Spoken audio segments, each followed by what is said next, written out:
আসসালামু আলাইকুম। Excel training প্রোগ্রামে আপনাদের স্বাগতম।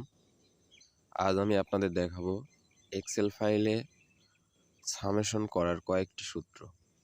তো আমি প্রথমে এখানে একটা ডাটা তৈরি করে নিচ্ছি, সিরিয়াল, নেম এবং অ্যামাউন্ট। সিরিয়াল দিলাম 1 থেকে 5 পর্যন্ত এবং কয়েকটি নাম আমি লিখে নিচ্ছি এখানে, যেমন রুমকি, সাইমা,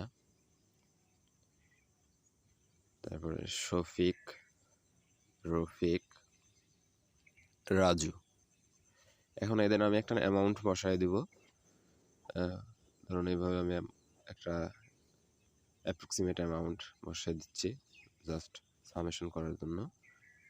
এখন এটার আমি টোটাল, এই 5 জনের টোটাল কত অ্যামাউন্ট হয় সেটা আমি ফর্মুলার সাহায্যে বের করব।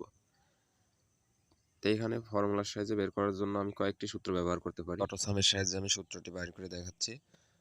মাউস পয়েন্টার এই অ্যামাউন্টের নিচে সেলে রেখে অটো সামে ক্লিক করলে এখানে অটোমেটিক সামেশন হয়ে যাবে। তাহলে আমরা দেখে নিলাম অটো সাম এর সাহায্যে সামেশন নির্ণয় করা।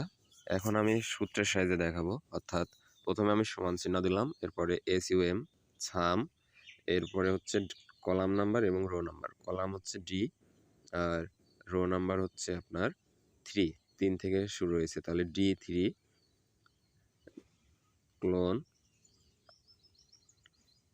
এরপরে হচ্ছে কলাম ডি এর কত পর্যন্ত, আমি যে পর্যন্ত আমি সামেশন নির্ণয় করব, এই 5 নাম্বার সিরিয়ালটা আছে 7 নাম্বার রোতে, তাহলে D7।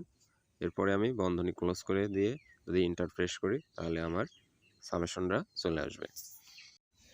এখন সামেশন নির্ণয়ের আরও একটি ফর্মুলা আপনাদের দেখাবো, যেটা খুবই সহজ।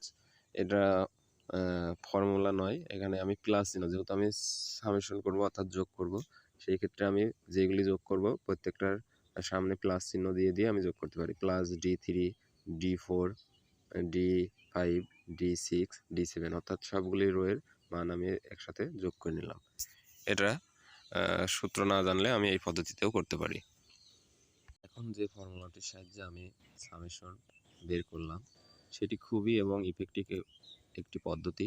এটা হচ্ছে আমি এই অ্যামাউন্টগুলির মান বের করার জন্য আমি এই অ্যামাউন্টগুলির নিচে সেলে মাউস পয়েন্ট রেখে যদি একসঙ্গে অল্ট্রা প্লাস সমান চিহ্ন পেশ করি তাহলে খুব সহজেই এই মানগুলির যোগফল বের হয়ে যাবে।